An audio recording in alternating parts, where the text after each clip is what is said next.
Waktu Tuhan pasti yang terbaik. Shalom Bapak Ibu, selamat pagi ya. Salam dalam kasih Tuhan Yesus Kristus buat kita pada hari ini. Kita bersyukur hari ini adalah hari Jumat, di mana kita memperingati Jumat Agung yang kita kenal adalah berbicara tentang kematian Tuhan Yesus. Nah, saudaraku dikasihi oleh Tuhan, saya pernah punya pengalaman yang agak membuat saya bertanya, kenapa Yesus mati? Yang akhirnya hari ini menjadi tema kita bersama. Karena pada waktu itu saya masih kecil, saya sekolah minggu. Ya, saya ingat bahwa bulan Desember kita merayakan kelahiran Sang Juru Selamat yang disebut dengan kabar baik, saudara-saudara. Tiba-tiba berapa bulan kemudian kita harus memperingati kematiannya. Timbul dalam benak saya, kok umurnya pendek benar, cuma berapa bulan, saudara-saudara. Itu pengetahuan saya, pemikiran saya waktu saya masih kecil, saudara.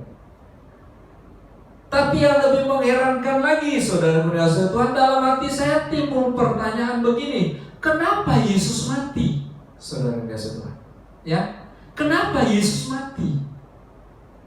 Lalu saudara dikasihi Tuhan, ketika pertanyaan itu timbul dalam diri saya, saudara-saudara, seolah-olah Tuhan berkata begini, Yesus mati karena kamu. Loh, kok karena saya, saudara-saudara? Lalu dia berkata begini, kamu pernah nggak memberontak sama orang tua? Pernah nggak memberontak sama guru? Pernah nggak memberontak sama pemimpin? Saudara-saudara, saya bilang enggak Tuhan. Saya mengasihi orang tua saya turut sama guru, ya, saya taat sama pemimpin saya.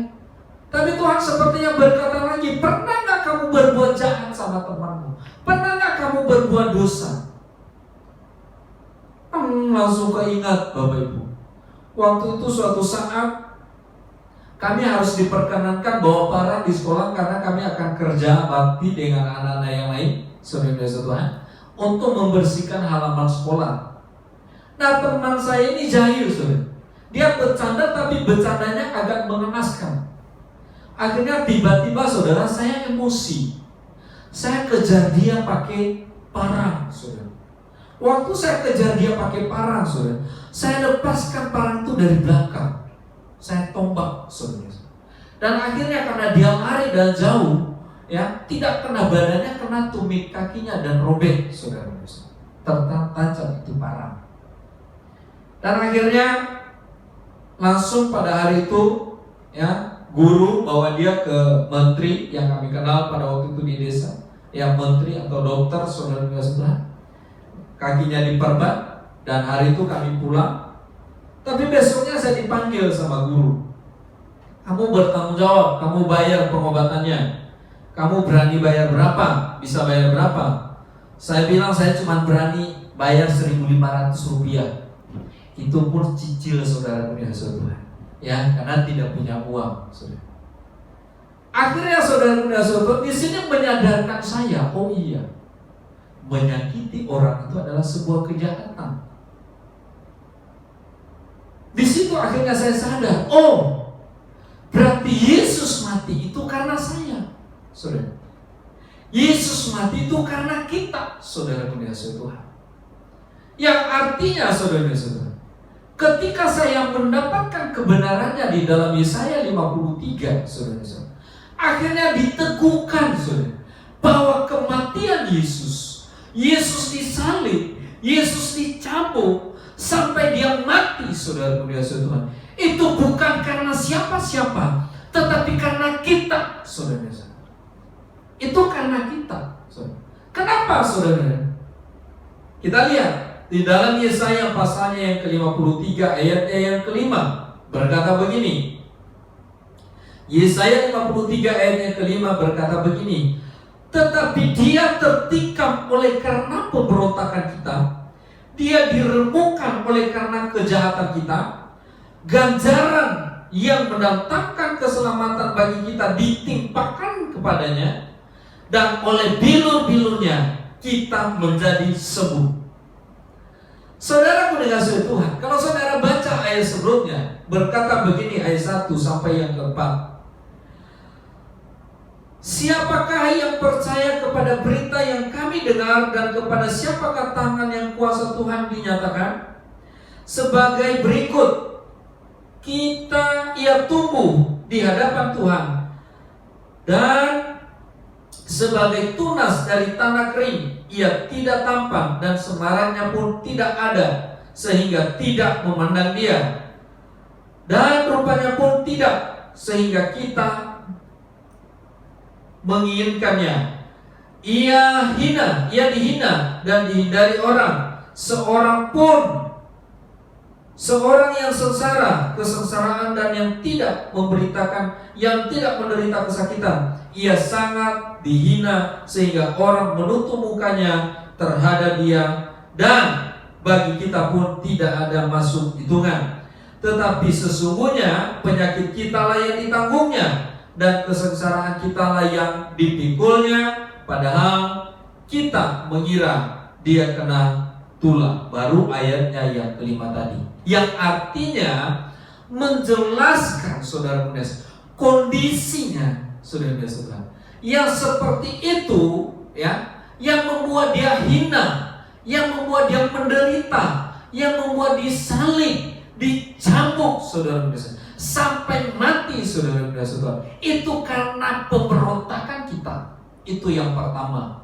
Yang kedua, kenapa? Karena saudara kita suka berbuat kejahatan saudara. Ya, kita suka menipu orang, kita suka berbohong, kita suka jaim di hadapan Tuhan saudara. Ya, nah saudara, terus saudaraku ingat bahwa kita dilahirkan dalam dosa, saudara. Artinya kita punya dosa warisan. Yesus tidak punya dosa warisan. Sebab itu dia berhak untuk mati buat kita, saudara. Ya, dia berhak untuk mati. Yang selanjutnya dia katakan bahwa oleh bilur-bilurnya dia menyembuhkan. Artinya karena penyakit kita lah dia mati, saudara. Apa penyakitmu, saudara? Ya, sakit hati, kecewa, dendam, iri, benci, dan lain sebagainya. Bahkan penyakit tubuh jasmani pun, saudara. Itulah yang membuat dia mati, saudara. Ya, itu yang membuat dia mati, saudara. Nah, saudaraku dikasihi Tuhan, jadi Yesus Kristus mati itu karena perbuatan kita. Yesus mati, tidak usah banyak tanya, itu karena kamu. Ya, itu sudah pasti karena kamu. Itu sudah karena kita, karena perbuatan manusia, saudara-saudara, yang membuat Yesus mati. Nah, saudara-saudara Tuhan, perhatikan baik, Bapak Ibu dikasihi Tuhan. Yesus telah mati di kayu salib. Yesus telah berkorban buat kita. Dia mati karena kita, saudara-saudara. Tapi harus saudara perhatikan baik, bahwa Yesus tidak akan disalib lagi. Dia tidak akan mati lagi. Dia tidak akan menderita lagi, saudara-saudara. Tapi percaya kepada saya, kalau kematiannya karena dikarenakan karena kita, kalau kematiannya karena kita berbuat pemberontakan, kalau kematiannya karena kita berbuat kejahatan, karena kematiannya karena kita berbuat dosa, karena dia mati itu karena kita masih sakit, saudara-saudara Tuhan. Kita masih benci, kita masih dendam, kita masih menyakiti orang, kita masih menjahati orang, kita masih memberontak kepada Tuhan, bahkan kepada pemimpin, kepada guru, bahkan kepada orang tua, saudara-saudara Tuhan. Percaya sama saya, Anda sedang mematikan Kristus dalam hidup. Anda sedang membunuh Kristus dalam hidupmu. Anda sedang mematikan dia dalam hatimu, saudara-saudara. Ya. Galatia pasal 2 ayatnya yang ke-20. Namun aku hidup, tetapi bukan lagi aku sendiri yang hidup, melainkan Kristus yang hidup di dalam aku. Dan hidupku yang kuhidupi sekarang di dalam daging adalah hidup oleh iman dalam anak Allah yang telah mengasihi aku dan telah menyerahkan dirinya untuk aku. Artinya saudaraku dikasihi Tuhan, kalau hidupmu masih memberontak, kalau karaktermu masih memberontak, kalau caramu melayani masih memberontak, kalau caramu bekerja masih pemberontak, kalau kamu caramu memberi tapi sifatnya pemberontak, saudara dikasihi Tuhan, itu semua akan sia-sia. Tetapi karena pemberontakan itu, karena engkau masih hidup di dalam dosa, karena engkau masih menyimpan kebencian, karena engkau masih menyimpan dendam dalam hidupmu, saudara dikasihi Tuhan, maka engkau, sekali lagi saya katakan, sedang mematikan dan membunuh Kristus dalam hidupmu secara pelan-pelan. Sebab itu saudara-saudara, perhatikan baik. Yesus mati itu karena kita, saudara. Ada alasannya kenapa Yesus mati. Itu alasannya. Karena kita suka memberontak, karena kita suka berbuat kejahatan, karena kita masih suka dengan dosa, karena kita masih suka menyimpan sakit penyakit dalam hidup kita, dendam, kebencian, dan lain sebagainya. Nah, saudaraku dikasihi Tuhan, kita lihat setelah dia mati buat kita, saudara, apa yang terjadi? Maka kematiannya, saudara, mendatangkan kita kepada kelepasan. Harusnya, saudara, kalau kita sadar bahwa Yesus mati karena kita, maka terjadi kelepasan dalam hidup kita.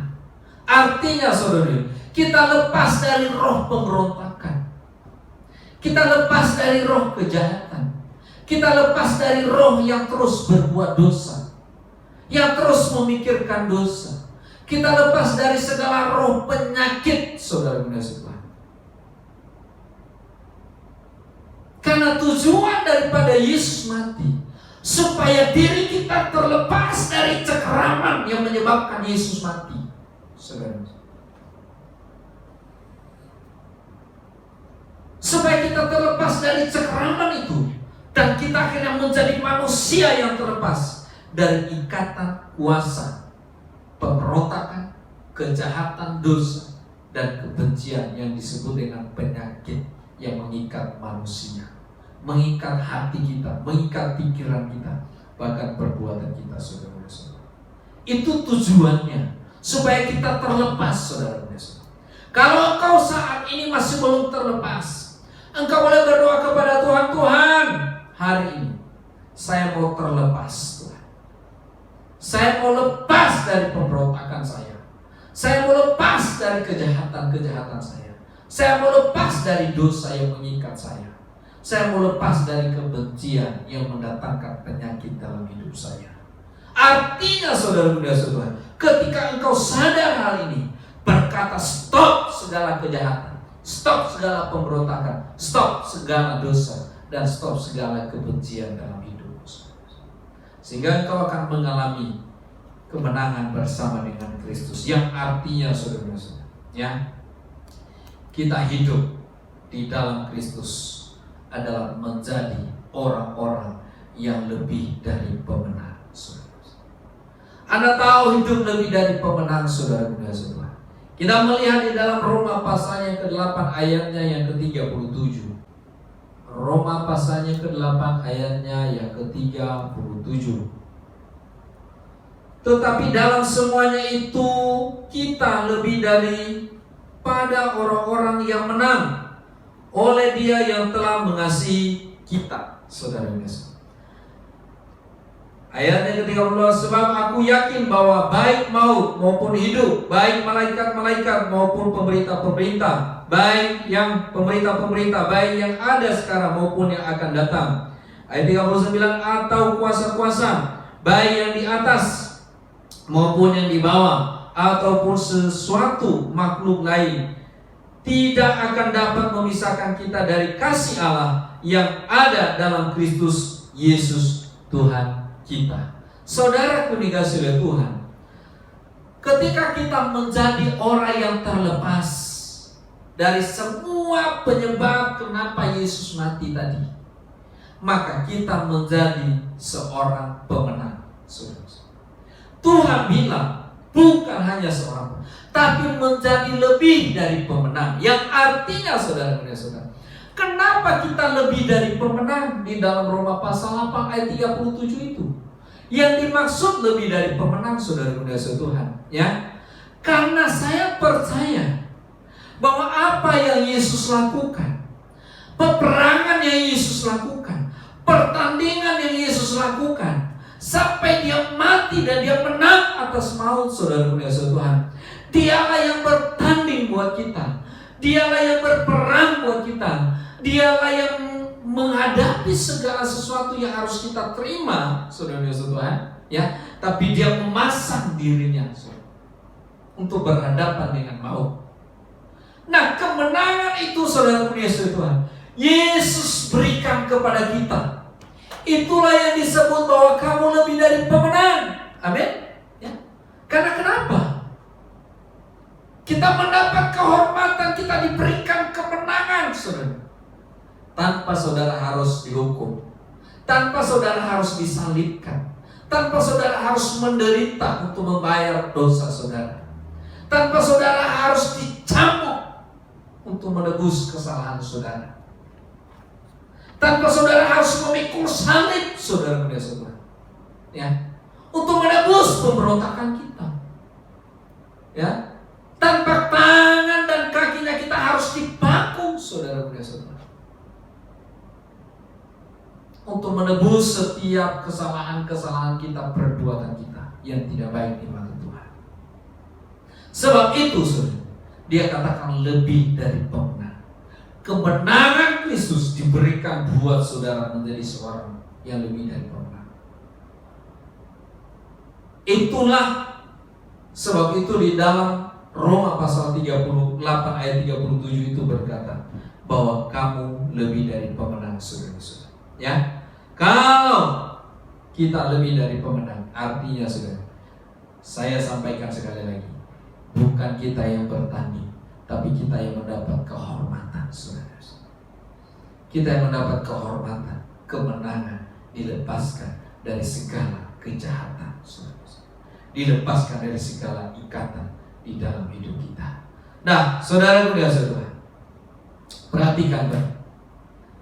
Kalau kita sudah menjadi orang yang menang, saudara, kalau kita sudah lebih dari pemenang, maka percaya kepada saya, saudara, tidak ada lagi suatu hal yang mengejar-ngejar Bapak Ibu. Karena saudara sudah dilepaskan dari ikatan dosa. Saudara sudah menjadi seorang pemenang. Karena saudara sudah menjadi seorang pemenang, maka utang saudara di surga, utang untuk menebus dosa, utang untuk menebus kesalahan, utang untuk menebus setiap perbuatan jahat kita di hadapan Tuhan, Tuhan hapus, saudara. Ya, Tuhan hapus. Itu di dalam Kolose pasal yang kedua ayat yang ke-15 berkata begini. Kolose pasal 2 ayat yang ke-14 dan 15 berkata begini. Dengan menghapuskan surat hutang yang oleh ketentuan-ketentuan hukum mendakwa dan mengancam kita, dan itu ditiadakannya dengan memakukannya pada kayu salib. Ia telah melucuti pemerintah-pemerintah dan penguasa-penguasa dan menjadikan mereka tontonan umum dalam kemenangannya di atas mereka, saudara. Artinya, saudara, ya, dosa menuduh saudara, dosa mengungkit masalah saudara, pemberontakan saudara. Kalau saudara sudah lepas, saudara, maka saudara sudah bebas karena suratnya sudah dihapuskan, catatannya saudara sudah dilenyapkan oleh kemenangan Kristus, saudara.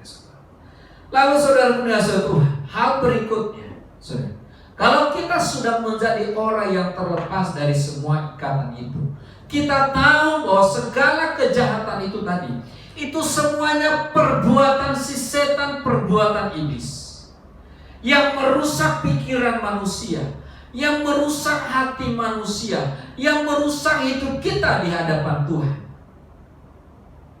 Kematiannya juga adalah untuk mengalahkan dan menghancurkan kuasa iblis di masa yang akan datang di dalam hidupmu, saudara-saudara. Di dalam Ibrani pasalnya yang kedua ayat 14 sampai 15 berkata begini.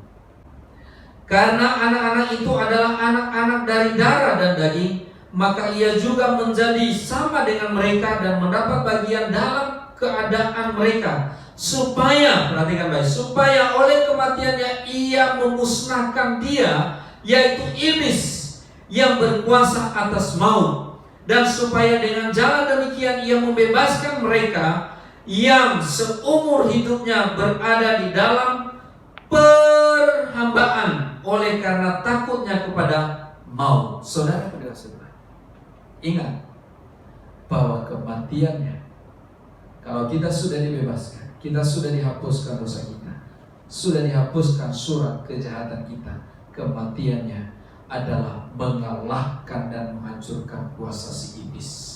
Yaitu, saudara-saudara Tuhan, mengalahkan tuan dari segala kejahatan yang engkau buat, mengalahkan tuan dari dosa yang engkau buat. Karena tuan dari dosa adalah iblis, karena tuan dari kejahatan adalah iblis, karena tuan daripada, saudara-saudara Tuhan, dosamu adalah si setan. Dan Tuhan bilang dia mengalahkannya.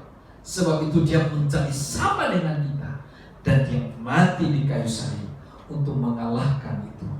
Sebab itu, saudara-saudara, anak-anak Tuhan yang sungguh-sungguh dan percaya dan hidup sesuai dengan kebenaran firman Tuhan, dia tidak akan pernah dikuasai lagi oleh dosa, karena Tuhan daripada dosa sudah dikalahkan, saudara-saudara. Sudah dikalahkan dan sudah dihancurkan kuasanya. Sebab itu ketika Yesus disalibkan, saudara, apa kata terakhir daripada Tuhan Yesus ketika dia mati? Dia katakan, sudah selesai. Artinya, saudara, seharusnya setiap orang yang percaya, setiap kita anak Tuhan adalah orang-orang yang mengalami pembebasan. Dan pembebasan kita sudah Tuhan kerjakan sekali untuk selamanya dalam hidupmu, kalau engkau terus sungguh-sungguh di dalam Tuhan. Dan hari ini, saudara-saudara, biarlah kebenaran firman Tuhan ini menjadi bagian dalam hidup kita.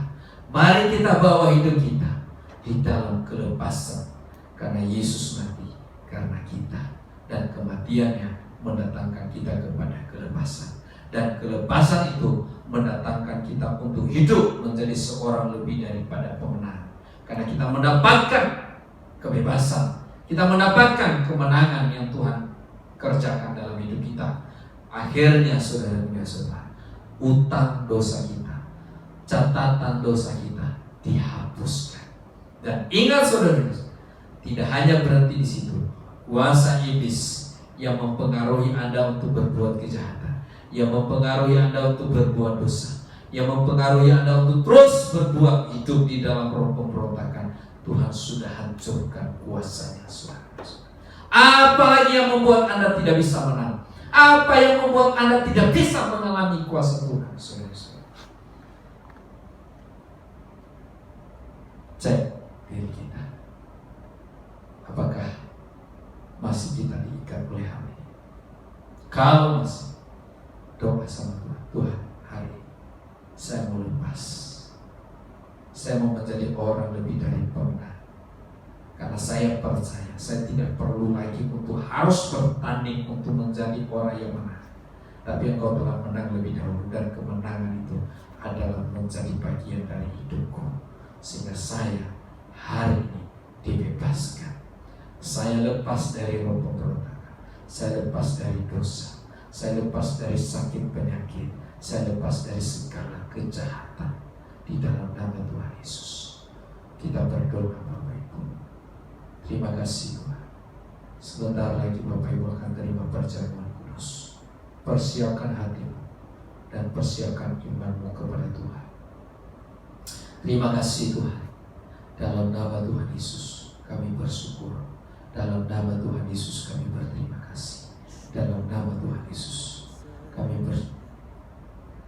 berterima kasih karena Engkau baik dalam hidup kami, dan Engkau telah mati karena kami, Tuhan Yesus, dan sehingga kami menjadi manusia yang mengalami kelepasan dari segala ikatan kejahatan kami yang membuat Engkau mati. Terpujilah nama-Mu Tuhan. Engkau berkati seluruh kami, sembuhkan setiap penyakit kami, lepaskan setiap kejahatan kami, dan bebaskan kami Tuhan.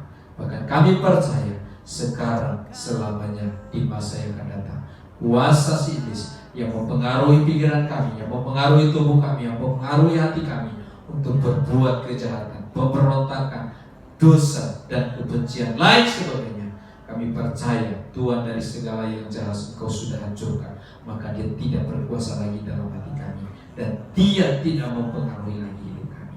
Terima kasih Tuhan. Engkau berkati kami semua, berkati seluruh kami, keluarga, pekerjaan, pendidikan, bahkan Tuhan kami berdoa buat bangsa kami. Tuhan, segala bentuk virus corona yang sedang berwabah, kami tolak, kami patahkan dalam nama Tuhan Yesus. Engkau hancurkan dan segera lenyap di Indonesia, bahkan bagi bangsa-bangsa. Terpujilah nama-Mu Bapa. Di dalam nama Tuhan Yesus kami berdoa. Di dalam nama Tuhan Yesus kami bersyukur. Haleluya. Amin.